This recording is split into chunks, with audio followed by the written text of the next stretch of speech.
நீதி கதைகள் டிவி. ராமையா அவனுடைய வீட்டோட திண்ணையில கவலையா உட்காந்துக்கிட்டு இருந்தான். பாத்தியா சீதா, இந்த வருஷம் மழை பெய்யாம நமக்கு இருக்கிற 1/2 ஏக்கர் பூமியும் காஞ்சி போயிடுச்சு.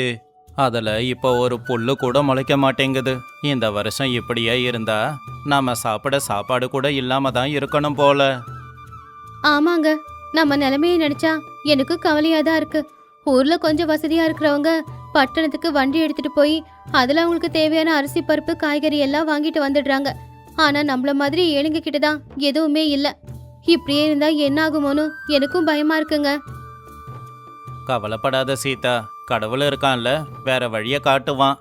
நம்ம வயல்ல தண்ணி இல்லைன்னா என்ன, ஊருக்கு மத்தியில பெரிய குளத்துல நிறைய தண்ணி இருக்குல்ல, நம்ம பேசாம அந்த தண்ணிக்கு மேல விவசாயம் செய்வோம். என்ன சொல்றீங்க? தண்ணிக்கு மேல விவசாயமா? ஐயோ, என் புருஷன் வெயில வேலை செஞ்சு செஞ்சு அவருக்கு மூளை கலங்கி போச்சு போல. அதனாலதான் பைத்தியக்காரத்தனமா ஏதேதோ பேசிக்கிட்டு இருக்காரே. பைத்தியக்காரி, தண்ணிக்கு உள்ள மூழ்கி இல்ல, தண்ணிக்கு மேல விவசாயம் பண்ணலாம். நாளைக்கே காட்டுக்கு போய் மூங்கில் மரங்களை வெட்டி கொண்டு வரேன். ஒன்னோட ஒன்னா சேர்த்து கட்டி நல்லா மிதக்கக்கூடிய தெப்பமா தயார் பண்ணலாம். அந்த தெப்பத்துல நல்லா கருப்பா இருக்கிற களிமண்ணை கொண்டு வந்து போட்டு அதுல நல்ல காய்கறி விதைகளா தூவி விட்டோம்னா சீக்கிரமாவே காய்கறி செடியெல்லாம் முளைச்சிடும். அட, இது ரொம்ப நல்ல யோசனை தாங்க. கீழே எப்பவுமே தண்ணி இருந்துகிட்டே இருக்கும்ன்றதுனால மண்ணும் நல்ல ஈரமாவே இருக்கும். மண்ணு ஈரமா இருக்கிறதுனால போட்ட விதையெல்லாம் சீக்கிரமா முளைச்சு சீக்கிரமா காய்கறி எல்லாம் காய்ச்சிடுமே. 2 மாசத்துக்கு அப்புறமா ராமையா நினைச்ச மாதிரியே மூங்கில் தெப்பத்துல காய்கறி விதைகளை போட்டது எல்லாமே முளைச்சு இப்போ நிறைய காய்கறிகளும் வந்து அதை அவன் ஊர் முழுக்க சந்தோஷமா விற்க ஆரம்பிச்சான். ஆனா இது எல்லாத்தையும் பார்த்துக்கிட்டு இருந்த தர்மையாவுக்கு பொறாமையாயிடுச்சு. பாத்தியா காந்தம்மா, அந்த மூங்கில்ல அந்த ராமையா விளைய வச்ச காய்கறி பார்க்க சிகப்பா எவ்வளோ நல்லா இருக்கு. தினமும் அதை வித்து அவன் கை நிறைய சம்பாதிக்கிறான். ஆனா நான் காஞ்சி போன பூமியில எதுவும் செய்ய முடியாம இருக்கேன். அவன் வளர்ச்சியை பார்த்தா பொறாமையா இருக்கு. ஆமாங்க, நேத்து அந்த சீதா இருக்காளே என் கண்ணுக்கு முன்னாடியே இவ்வளோ நீல சொரக்காவை பிடிச்சுக்கிட்டு சந்தோஷமா போய்கிட்டு இருந்தான். ஏழைங்க எல்லாம் அவ்வளவு சந்தோஷமா இருந்தா அதை பாக்குறதுக்கு கொஞ்சம் கூட சகிக்கல. அந்த வீணா போன ராமையாவுக்கு இவ்வளோ அறிவு எங்கிருந்து வந்துச்சோ என்னவோ. நாம எப்படியாவது அந்த குளத்தை நம்ம அதிகாரத்துக்குள்ள எடுக்கணுங்க. நீ சொல்றதும் உண்மைதான் காந்தம்மா. இந்த ஊரும் என்னோடது தான், அந்த குளமும் என்னோடது தான். அப்படி இருக்கும்போது என்னோட அனுமதி இல்லாம அவன் எப்படி காய்கறியை விளைய வைக்கலாம்? அந்த தோட்டத்தை நான் இப்பவே புடுங்கிக்கிறேன். வா, போய் அவன்கிட்ட பஞ்சாயத்து பேசலாம். அவன் தரலனா அந்த தோட்டத்தை நான் அழிச்சிடுவேன். 2 பேரும் ரொம்பவும் கோவத்தோட குளத்துல காய்கறி பறிச்சுக்கிட்டு இருக்கிற ராமையா கிட்ட போனான். அதே நேரத்துல ஊரோட பெரியவரான ரங்கையாவும் சுசீலம்மாவும் அந்த பக்கமா நடந்துகிட்டு வந்துகிட்டு இருந்தாங்க. டே ராமையா, இது எங்க தாத்தா வெட்டன குளம். இதுல காய்கறியை வளர்க்க உனக்கு யாரு அனுமதி கொடுத்தது? உடனே அந்த செடி எல்லாத்தையும் புடுங்கி போடு. ஐயா, தயவு செஞ்சு அப்படி சொல்லாதீங்க. இந்த குளம் ஊர் முழுக்க எல்லாருக்கும் சொந்தம். அப்படி இருக்கும்போது உங்களுக்கு மட்டும் சொந்தம்னு எப்படி நீங்க உரிமை கொண்டாடுவீங்க? யாரும் பயன்படுத்தாத இந்த குளத்துல நான் காய்கறியை விளைய வைக்கிறது என்னங்கய்யா தப்பு? ஏண்டா தப்பு இல்ல? உன் செடிங்க எல்லாமே எங்க குளத்துல இருக்கிற தண்ணிய பயன்படுத்தி தானே நல்லாவே வளருது. அப்படி இருக்கும்போது அந்த காய்கறிகள் எல்லாம் எங்களுக்கு தான் சொந்தம். உடனே இடத்த காலி பண்ணு. அந்த காய்கறி எல்லாம் நாங்க பறிச்சுக்கிட்டு கிளம்புறோம். என்னங்கய்யா இது?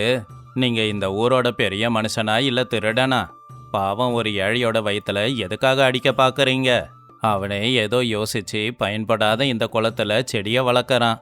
எப்படியும் இந்த குளம் அரசாங்கத்துக்கு தானே சொந்தம். அதை அவன் பயன்படுத்த கூடாதா? ஏன் தர்மையா, பாவம் அவன் ஒரு ஏழை. அவன் கஷ்டப்பட்டு விளைவிச்ச காய்கறி தான் உங்களுக்கு வேணுமா? நீங்க தான் நல்ல பணம் இருக்கிறவங்களாச்சே. உங்களுக்கு காய்கறி வேணும்னா நீங்களும் அவன மாதிரியே ஒரு தோட்டத்தை வளர்த்துக்கோங்க. அதுல வர காய்கறிய நீங்க பறிச்சுக்கோங்க. ஓஹோ, இப்ப ஊருக்காரங்க எல்லாரும் இவன் பக்கமா பேசுறீங்களா? சரி, நானும் விஷயத்துக்கு வரேன். இந்த ஊர்லயே நான் தானே பெரிய மனுஷன், இந்த ஊர்லயே பெரிய பணக்காரன். அப்படி இருக்கும்போது நான் இதை பயன்படுத்த கூடாதா?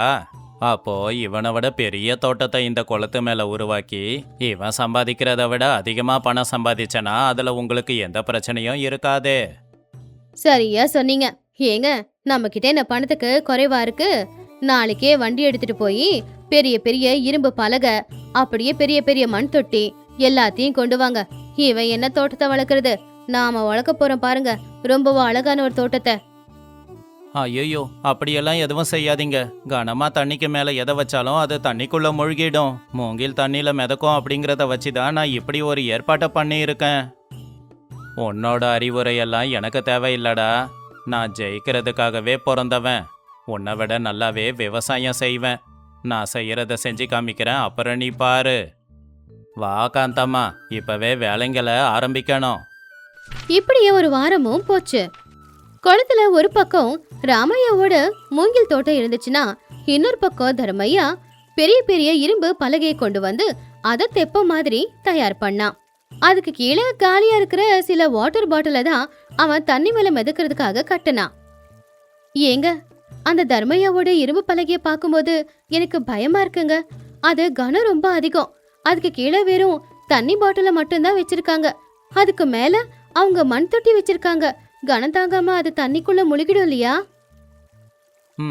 நான் முதல்லயே சொன்னேன் சீதா, தண்ணியில இந்த மாதிரி இரும்பு பொருள் தொட்டியெல்லாம் மிதக்காது அப்படின்னு. தண்ணியில மிதக்கணும்னா அந்த பொருள் கனமில்லாத பொருளா இருக்கணும். ஆனா அவர்கிட்ட பணம் இருக்குல்ல, உடனே செய்யணும் அப்படிங்கிற அவசரத்துல அவர் இப்படியெல்லாம் செஞ்சுக்கிட்டு இருக்காரு. அதே நேரத்துக்கு தான் ரங்கையா சுஷீலம்மா அந்த இடத்துக்கு வந்தாங்க. தர்மையா பண்ணிருக்கிற ஏற்பாடு எல்லாத்தையும் பார்த்து அவங்களுக்கு சிரிப்பு தான் வந்துச்சு. என்னங்க தர்மையா, நீங்க விவசாயம் செய்யறீங்களா இல்ல குளத்துக்குள்ள எதனா இரும்பு ஃபேக்டரிய வச்சு நடத்துறீங்களா? அந்த இரும்பு பலகை கொஞ்சம் கொஞ்சமா அந்த பக்கம் சாயுது பாருங்க, பார்த்து மொத்தமா தண்ணியில மூழ்க போகுது. நீங்க இங்க இருக்கிற தொட்டிய பார்த்து அந்த அளவுக்கு கவலைப்படாதீங்க அண்ணே. நாங்க பரம்பரையா ஜமீன்தார் குடும்பம். எங்களுக்கும் கொஞ்சம் அறிவு இருக்கு. எங்க கௌரவம் அப்படி தண்ணியில எல்லாம் முழுகி போயிடாது. ஐயோ, இவங்கெல்லாம் தொட்டியில விதை போட்டு தண்ணியை ஊத்தின உடனேயே அடுத்த நாள்லயே தக்காளி கொத்து கொத்த காய்க்கும் போல தெரியுது. பார்த்து தொட்டிய தள்ளி வைக்காதீங்க. அந்த இரும்பு மேல வைக்கும் போது கீச்சு கீச்சுன்னு சத்தம் கேக்குது. அதுக்குள்ள அந்த இரும்பு பலகை ரொம்பவும் கனமா மாறுச்சு. தர்மையா காந்தம்மா ஒரு பக்கமா நின்னுக்கிட்டு இருந்தாங்க. அதனால திடீர்னு அங்க டப்புன்னு ஒரு சத்தம் வந்துச்சு. கீழே கட்டியிருந்த பாட்டில் எல்லாம் தனியா வந்துருச்சு. ஐயோ காந்தம்மா, பாரு, இந்த பலகை ஒரு பக்கமா சாயுது. என் காலு வழுக்குது, என்னை இறுக்கமா பிடிச்சுக்கோயேன். ஏங்க, ஐயோ, தொட்டியெல்லாம் ஒன்னொன்னா தண்ணிக்குள்ள விழுது. இந்த பலகையும் ஒரு பக்கமா சாஞ்சிடுச்சு. யாராவது வாங்க, எங்க கிட்ட இருக்க தொட்டியை காப்பாத்துங்க. அப்படியே எங்களையும் கொஞ்சம் காப்பாத்துங்க. ஐயா, அந்த மண் தொட்டி எல்லாத்தையும் தூக்கி தண்ணியில போடுங்க ஐயா. அப்போ அந்த பலகையில கனம் குறையும் போது பலகை மூழ்காது, நீங்களும் தப்பிச்சுக்க முடியும். தண்ணியில தூக்கி போடணுமா? ஒவ்வொரு தொட்டியும் 100 ரூபாய். பணம் செலவு பண்ணி வாங்கின தொட்டியை தண்ணியில போட சொல்றியே, வேற எதுனா வழி இருந்தா சொல்லு. அப்படின்னு அவங்க சொன்னாங்களோ இல்லையோ, திடீர்னு அவங்க 2 பேரும் அந்த ஆத்து தண்ணியில முழுகிட்டாங்க. ஐயோ, ஏங்க, எனக்கு நீச்சல் வராது. என் காலு சேத்துல மாட்டிக்கிட்டு இருக்கு. தொட்டி எல்லாம் வீணா போச்சு. நம்ம செலவு பண்ண பணம் எல்லாமும் வீணா போயிடுச்சேங்க. ஐயோ, நான் கஷ்டப்பட்டு வாங்கிட்டு வந்த எல்லாமே தண்ணியில மூழ்கி போச்சே. எனக்கு நீச்சல் வேற வராதே. ஐயோ, யாராவது வந்து உதவி பண்ணுங்களேன். எங்க 2 பேரோட காலம் சேத்துக்குள்ள மாட்டிக்கிட்டு இருக்கு. ரங்கையா ராமையா 2 பேரும் ஒரு பெரிய மூங்கில் கொம்ப தண்ணிக்குள்ள வச்சாங்க. அதை பிடிச்சுக்கிட்டு தர்மையா காந்தம்மா 2 பேரும் எப்படியோ கஷ்டப்பட்டு கரைக்கு வந்து சேர்ந்தாங்க. என்னங்க தர்மையா, உங்க யோசனையெல்லாம் வேலை செய்யல போலையே. 2 பேரும் காலையில பட்டு துணியை போட்டுக்கிட்டு பளபளன்னு வந்தீங்க. இப்ப சேத்துல புரட்டி எடுத்த பண்ணிங்க மாதிரி ஆயிட்டீங்களே. இதுக்கு தாங்க சொல்றது, அதிகமா யோசிச்சு நிறைய பணம் செலவு பண்ணக்கூடாது. ஏங்க காந்தம்மா, நீங்க விவசாயம் பண்ணணும்னு நினைச்சதெல்லாம் தப்பு இல்ல. ஆனா அதுக்கு ஒரு நூல் புடவையை கட்டிக்கிட்டு வர வேண்டியது தானே. பட்டு புடவையை கட்டிக்கிட்டு விவசாயம் செய்ய வந்திருக்கீங்க. பாருங்க, பாவம் பட்டு புடவையெல்லாம் வீணா போயிடுச்சு.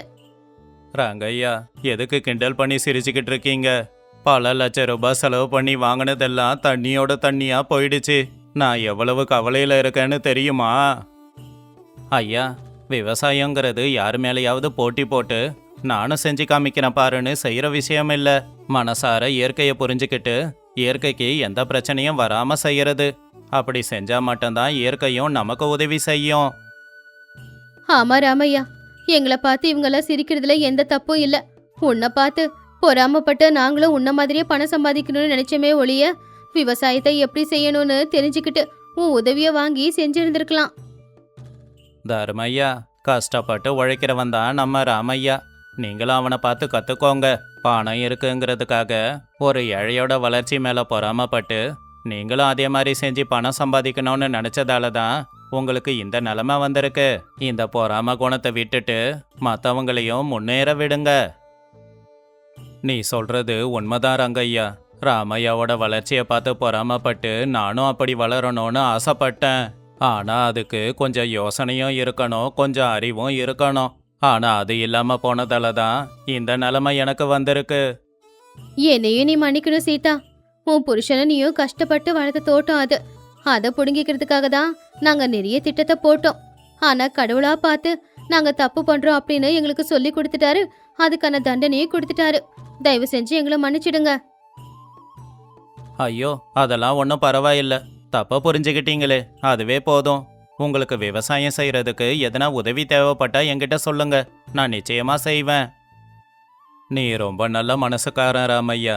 உன்னோட மனசை புரிஞ்சிக்காம உன்னை பார்த்து பொறாமப்பட்டனே, அதான் என் கெட்ட நேரம்.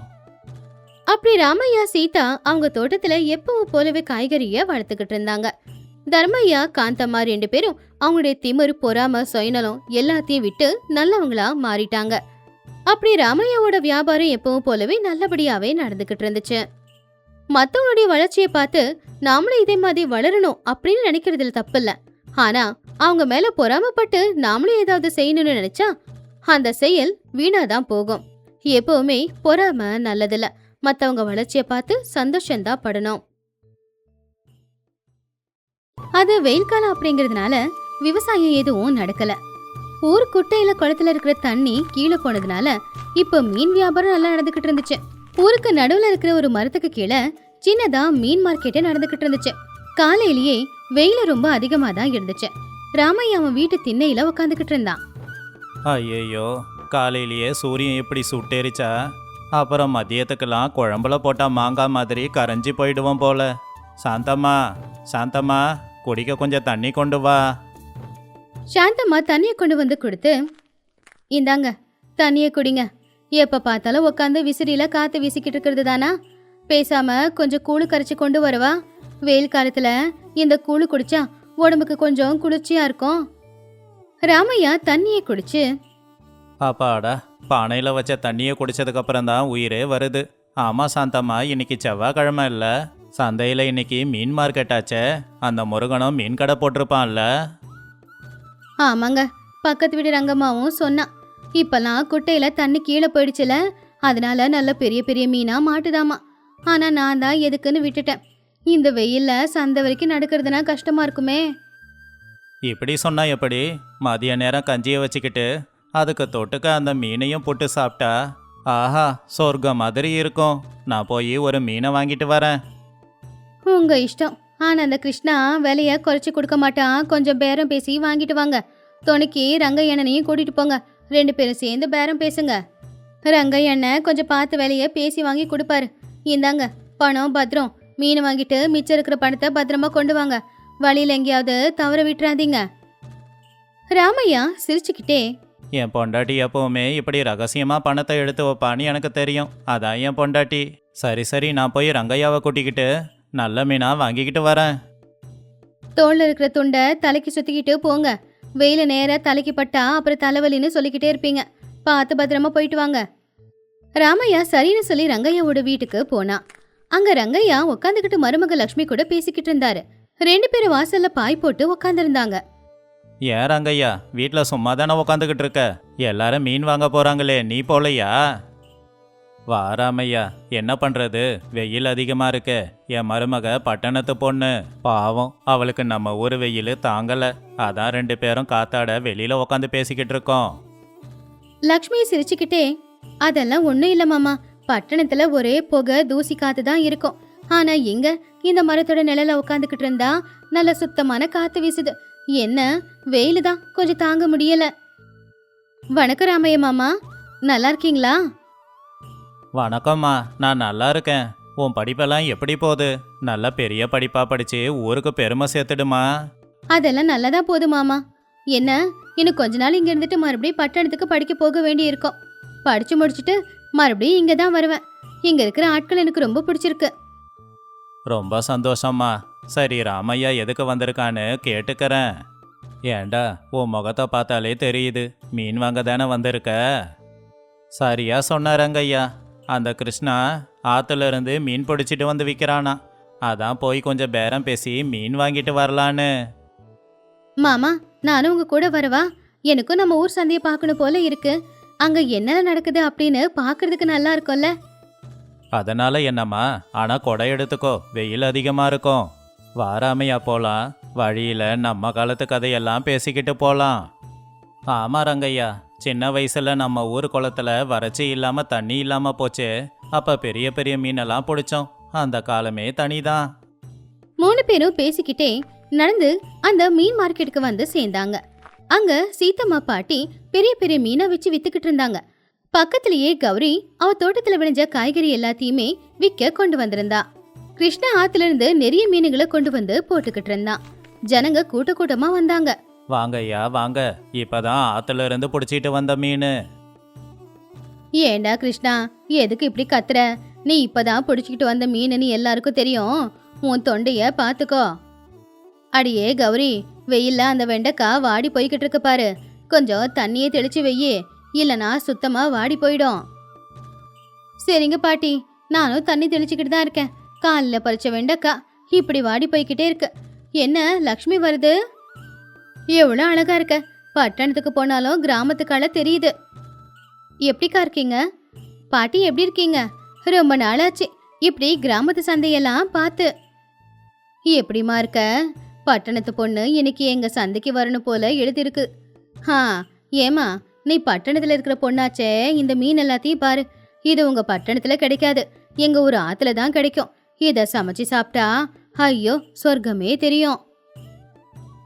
சரி சரி ரங்கம்மாமா, எனக்கு கொஞ்சம் நல்ல மீனா வெட்டி போடு. விலைய மட்டும் பார்த்து சொல்லு, இல்லைன்னா பேரம் பேச வேண்டியதா இருக்கும். ஏன்பா ராமையா, என்னைக்காவது நான் உன்கிட்ட அதிகமா காசு வாங்கியிருக்கேனா? எப்பவுமே நியாயமான காசு தானே. ஆனா பாவம் கிருஷ்ணாவை பத்தியும் யோசிக்கணும்ல. ஆத்துல இறங்கி கஷ்டப்பட்டு அந்த மீனை பிடிச்சிக்கிட்டு வரான். அவனுக்கு காசு கொடுக்க வேண்டாமா? ஆமாண்ணே, ராத்திரி முழுக்க நான் அந்த ஆத்துக்கு காவல் இருந்தேன். வேற யாராவது வந்து மீன் பிடிச்சிட்டா சரியா தூக்கமே இல்லை.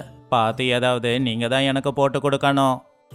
ரங்கம்மா, அந்த கூடையில் இருக்கிற மீன் சின்னதா இருக்கு, பார்த்து பெருசா போடு. இன்னைக்கு என் மருமகளுக்கு குழம்பு செஞ்சு கொடுக்கணும். ஊர் தலைவர் சூரையா துண்ட தோல்ல போட்டுக்கிட்டு கம்பீரமா அங்க நடந்து வந்தாரு. அவரு முகத்துல ஒரு அமைதி தெரிஞ்சுது. எல்லாரும் எழுந்துச்சு நின்னு அவரை கையெடுத்து கும்பிட்டாங்க. என்ன ராமையா, சந்தை எப்படி நடக்குது? எல்லாரும் நல்லா இருக்காங்களா? வெயில் கஷ்டமா இருக்குல்ல? கும்பிடுறாங்க ஐயா. சந்தை நல்லா தான் நடக்குது, ஆனா வெயில் அதிகம், விளைச்சல் தான் சரியா வரல. எல்லாருக்கும் கொஞ்சம் கஷ்டமா தான் இருக்கு. ஆமாங்க ஐயா, இப்பதான் குளத்துல இருந்து வரேன். தண்ணி ரொம்ப கீழே போயிடுச்சு. இப்படியே போச்சுன்னா நமக்கும் குடிக்க தண்ணி இருக்காது, ஆடு மாடுங்களுக்கும் குடிக்க தண்ணி இருக்காது.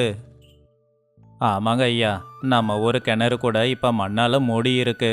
தூர் வரனா நல்லா தான் இருக்கும். நாங்க வேணும்னா வந்து கொஞ்சம் உதவி பண்றோம். நானும் அதான் யோசிக்கிறேன் ரங்கையா. ஊர் பஞ்சாயத்தை கூட்டி இதை பத்தி பேசலாம். ஏமா லக்ஷ்மி, எப்படி இருக்க? பட்டணத்துல உங்க அப்பா எப்படி இருக்காரு?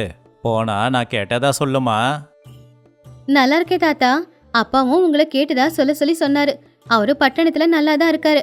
அடுத்த வாரம் நம்ம ஊருக்கு வரேன்னு சொல்லிருக்காரு. சந்தோஷமா. பட்டணத்துக்கு போனாலும் நம்ம ஊரை மறக்காத ஒரே மனுஷன் உங்க அப்பா தான். சரி சீதாம்மா, மீன் எடுத்து வையே, ஆளை அனுப்பி விடுறேன். கௌரி, நீயும் கொஞ்சம் கத்திரிக்காய் கொடுத்து விடு. மீன் குழம்புல கத்திரிக்காய் போட்டு சாப்பிட்டா ரொம்ப நல்லா இருக்கும். சரிங்க ஐயா, நீங்க கேட்டதுனால மறுபடியும் தோட்டத்துக்கு போய் இப்பவே பறிச்சுக்கிட்டு வரேன். அப்பதான் சாந்தம்மாவும் மெதுவா மார்க்கெட்டுக்கு வந்தா. ராமையா மீன் வாங்கிக்கிட்டு இருக்கும்போது சாந்தம்மா குறுக்குல வந்து பேரம் பேசணும்னு நினைச்சுக்கிட்டு இருந்தா. ஏங்க, இன்னுமா நீங்க மீன் வாங்கல? பாட்டி, என்ன தராசு முள்ளு இந்த பக்கம் இருக்கு, கூட ஒரு மீனை போடு, ஏமாத்தாத. சாந்தம்மா வந்தாச்சா? இனி என் கதை முடிஞ்சுது. பேரம் பேசி பேசியே என்ன கொன்னுடுவாளே. இங்க பாரு சாந்தம்மா, நீ ஏன் வந்து இந்த தராசை பிடிச்சி மீனை எடை போட்டு வாங்கிக்கோ. நான் யாரையும் ஏமாத்த மாட்டேன். சரி சரி விடு, மீன் சின்னதா போடாத, கொஞ்சம் பெரிய மீனா பார்த்து போடு. என் வீட்டுக்காருக்கு பெரிய மீன் தான் ரொம்ப பிடிக்கும். இங்க பாரு கௌரி, ஒரு 1/4 கிலோ வெண்டைக்காய் போடு. மீன் குழம்பு கூட அந்த வெண்டைக்காய் போட்டு சமைச்சா என் வீட்டுக்காருக்கு ரொம்ப பிடிக்கும். அதை விரும்பி சாப்பிடுவாரு. சரி சாந்தம்மா, உனக்கு கொடுக்காம யாருக்கு கொடுக்க போறேன்? நம்ம ஊர்லயே நல்லா சமைக்கிறவ நீ தானே. நீ மீன் குழம்பு வச்சா நம்ம தெருவெல்லாம் மணமணக்குமே. அப்படியா அத்தை? அப்போ மீன் குழம்பு இன்னைக்கு சமைக்கும் போது நானும் பக்கத்துலயே உட்காந்து பாக்குறேன். அப்படி என்ன ரகசிய மசாலா தான் அதுல போடுறீங்கன்னு? அதுல என்னமா இருக்கு? ரகசியம்லாம் ஒன்றும் இல்லை. நீ வா, கிராமத்து சமையல்னா நான் என்னன்னு கத்து கொடுக்குறேன். அதுல நீங்க சொல்ற மாதிரி மசாலா எல்லாம் இருக்காது. சரிங்க அத்தை. பட்டணத்துல எல்லாரும் அவசர அவசரமா சமைப்பாங்க, யாருக்கும் நேரம் இருக்காது. ஆனா உங்க சமையல் ரொம்ப நல்லா இருக்கும். மதியம் கிட்டத்தட்ட 12 மணி நெருங்குச்சு. அனல் காத்து வீசிக்கிட்டு இருந்துச்சு. எல்லாருமே அந்த ஆலமரத்தோட நிழல்ல மட்டும்தான் வந்து நின்னுக்கிட்டு இருந்தாங்க. எல்லாரும் இங்கேயே உக்காருங்க. இந்த வெயில்ல வெளியில போனா அப்புறம் மயக்கம்தான் வரும். ஐயா, உங்களுக்கு ஞாபகம் இருக்கா? போன தடவை இதே மாதிரி வெயில் காலத்துல தண்ணி இல்லாதப்போ எல்லாரும் சேர்ந்து குளத்துல தூர் வாரணும். ஒற்றுமை தான் நம்ம பலம். அந்த நாளே வேற ராமையா. எல்லாரும் ஒரே குடும்பமா இருந்தோம்.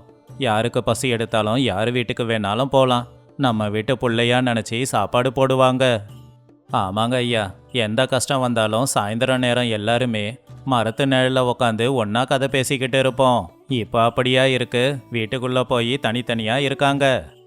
அந்த காலம் மறுபடியும் வந்தா நல்லா இருக்கும் தாத்தா. மனுஷங்களுக்கு நடுவுல பேச்சுவார்த்தை நின்னு போச்சு. இந்த சந்தையில தான் இப்படி எல்லாரும் சேர்ந்து பேசுறோம். அதை பார்க்கலான்னு தான் நானும் வந்தேன். லக்ஷ்மி சொல்றது உண்மைதான்.